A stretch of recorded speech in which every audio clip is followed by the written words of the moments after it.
America और चीन के बीच टैरिफ वॉर गहरा गया है। अमेरिका ने आज से चीन पर 104% टैरिफ लागू किया था। अब चीन ने भी अमेरिका पर टैरिफ बढ़ाकर 84% कर दिया है। क्या हो रहा है टैरिफ वॉर में, ज्यादा डिटेल लेते हैं विपिन भट्ट से। विपिन जी, ये वॉर तो बढ़ता ही जा रहा है। देखिए, टैरिफ का मामला तो पूरी दुनिया के लिए है, लेकिन अब एक पर्सनल सी लड़ाई बनती जा रही है चीन और अमेरिका के बीच, और कोई भी झुकने के लिए तैयार नहीं है। एक शेर तो दूसरा सवा शेर। टैरिफ का जवाब टैरिफ से, और अब चीन ने फिर से टैरिफ बढ़ाकर 84% कर दिया है अमेरिकन उत्पादों पर। 104% किया था इन्होंने कहा लीजिए हमारा भी जवाब, क्योंकि कल ही इन्होंने बोला था कि हम आखिरी तक लड़ाई लड़ेंगे। 84% कर दिया, और 10 अप्रैल से ये टैरिफ प्रभावी भी हो जाएंगे। तो दोनों के बीच में अब ऐसा लग रहा है कि बिल्कुल बातचीत की गुंजाइश नहीं रह गई, और वो टैरिफ में ही एक दूसरे से बात कर रहे हैं। टैरिफ पर चीन ने एक बाकायदा वाइट पेपर भी जारी किया था, और उन्होंने कहा था कि मोस्ट फेवर नेशन का जो स्टेटस है वो हटाना WTO के नियमों का उल्लंघन है। इस तरह के आरोप जो चीन अमेरिका पे लगा रहा है, इससे ग्लोबल इकोनॉमिक ऑर्डर बिगड़ेगा, ये भी चीन का कहना है। और उसका ये भी कहना है कि टैरिफ को लेकर US के कदम काफ़ी ज़्यादा हानिकारक हैं। तो चीन किसी भी तरीके से यहाँ झुकने के लिए तैयार नहीं है, और ये भी बोल रहा है कि जिस तरह का ये टैरिफ वॉर अमेरिका कर रहा है, रेसिप्रोकल टैरिफ का, उससे सबसे ज़्यादा नुकसान अमेरिकी इकोनॉमी को ही होने वाला है। लेकिन फिलहाल तो जो घटना घटी वो ये है कि अमेरिका ने जब 104% का टैरिफ चीन पे लगाया, तो चीन ने भी कहा कि हम भी झुकने के लिए तैयार नहीं हैं। हालांकि एक इस तरह की बात बीच में आई थी कि मामला सुलझाना चाहता है, लेकिन शायद कोई सकारात्मक जवाब उन्हें अमेरिका से नहीं मिला, और फिर अंततः उन्होंने ये कदम उठाया है कि अमेरिकन उत्पादों पर उन्होंने भी टैरिफ बढ़ा के 84% कर दिया है।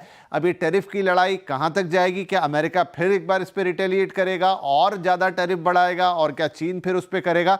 शायद दोनों एक दूसरे के ऊपर जोर आजमाइश कर रहे हैं, और यहां पर दोनों ने इसको अपनी साख का सवाल भी बना लिया है।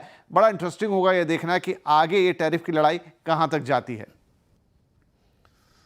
जी, तो इकोनॉमी के लिहाज से आप देखें तो क्लैश ऑफ टाइटन्स तो शुरू हो गया, लेकिन सभी लोग ज्वाइन इन कर सकते हैं इसमें। हमारे साथ जुड़ रहे हैं जियोजीत इन्वेस्टमेंट्स के senior vice president Gaurang Shah. Shah साहब, आपका बहुत बहुत स्वागत है।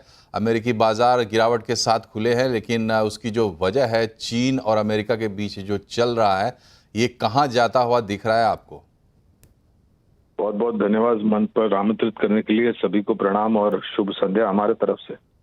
तो देखिए, दोपहर में कुछ ऐसी बातें सुनने में आई थी कि चीन के तरफ से कुछ श्वेत पत्र लिखा गया है ट्रंप एडमिनिस्ट्रेशन को अमेरिका में, और किसी प्रकार की वार्तालाप करके ये जो मसला है इसको सुलझाने का प्रयास किया जाएगा। लेकिन फिर अभी शाम को खबर आई कि चाइना ने भी रिटेलिएट किया है, 84% की tariff American goods and services पर लगा दी है, और ये अमेरिका ने 104% की टैरिफ। तो मुझे लग रहा है कि अब ये मामला धीरे धीरे करके थोड़ा बहुत और बढ़ते जाएगा, और दोनों पक्ष के तरफ से, अमेरिका और चाइना के तरफ से बातें भी सुनने में मिलेगी, और टैरिफ को लेकर के हरकत भी आती हुई दिखाई देगी। इसमें दो चीज होगी।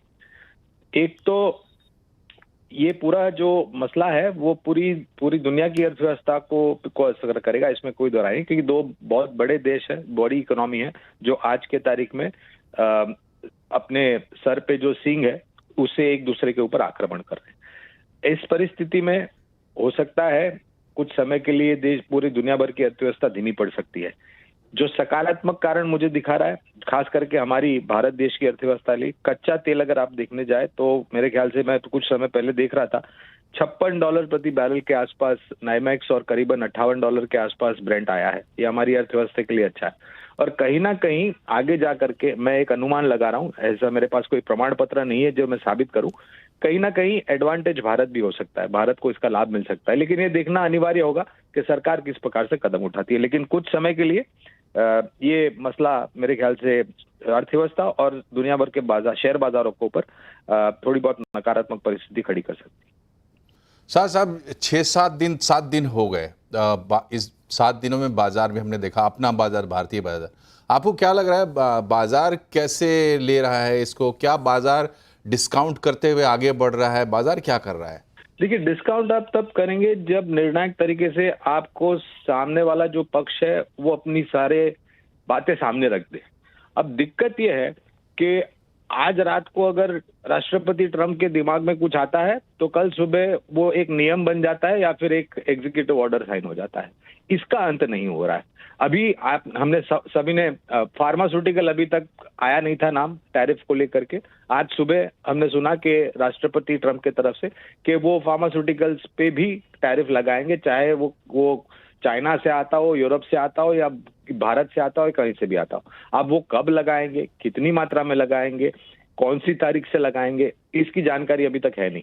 तो जब तक सामने वाले के सभी जो भी करने की इनके दिमाग में जो हरकत है वो हमारे सामने, तब तक अनुमान लगाना कि बाजार कब तक गिरेगा, कितनी हद तक गिरेगा, ये बहुत कठिन हो जाता है, क्योंकि अनिश्चितता का वातावरण अभी भी है और बाजार को एक चीज पसंद नहीं आती है, वो है अनिश्चितता।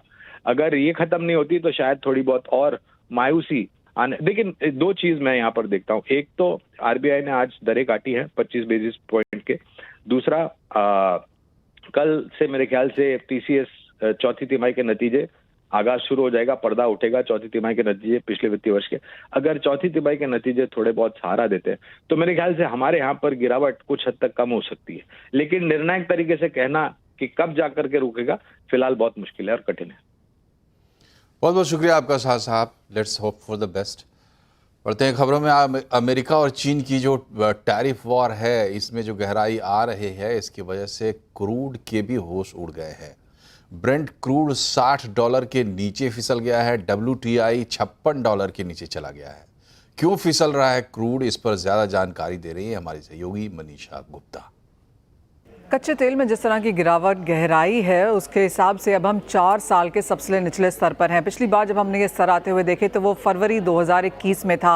6 से 7% की गिरावट आज के ही दिन में इसलिए आई क्योंकि चाइना ने कहा कि वो रिटेलिएटरी पर भी रिटेलिएटरी टैरिफ लगाएंगे और उन्होंने अब यूएस के ऊपर 84% का टैरिफ लगा दिया है। ये इसलिए है क्योंकि यूएस ने चाइना पे अब 104% का टैरिफ लगाया है। तो क्लियरली जब विश्व की दो सबसे बड़ी इकोनॉमीज इस तरह से ट्रेड वॉर पर टैरिफ मिसाइल्स छोड़ रही हों तो उसका सीधा इम्पैक्ट हम कच्चे तेल पर ही आता हुआ देख रहे हैं। बाजार को लगता है कि एक ऑलमोस्ट रिसेशन वाली स्थिति यहाँ पर बन रही है। आगे जाकर कच्चे तेल की डिमांड में गिरावट देखने को मिल सकती है। कई लोगों का ये भी मानना है कि बाजार वेल सप्लाइड तो है ही, लेकिन अगर 1 मिलियन बैरल्स पर डे जो डिमांड ग्रोथ हम यहाँ से एक्सपेक्ट कर रहे थे वो नहीं आती है तो इस साल हम एक कच्चे तेल में सरप्लस बनता हुआ देखेंगे। और अगर वो डिमांड ग्रोथ नहीं आती तो एक रिसेशन वाली स्थिति भी बनती है, जिसका सीधा असर हमने बहुत बड़े तौर पर कच्चे तेल में बनता हुआ देखा है। जब से 2 अप्रैल को रेसिप्रोकल टैरिफ्स यहाँ पर यूएस ने लगाए थे, तब से करीबन 23% की गिरावट हम कच्चे तेल में दर्ज ऑलरेडी कर चुके हैं।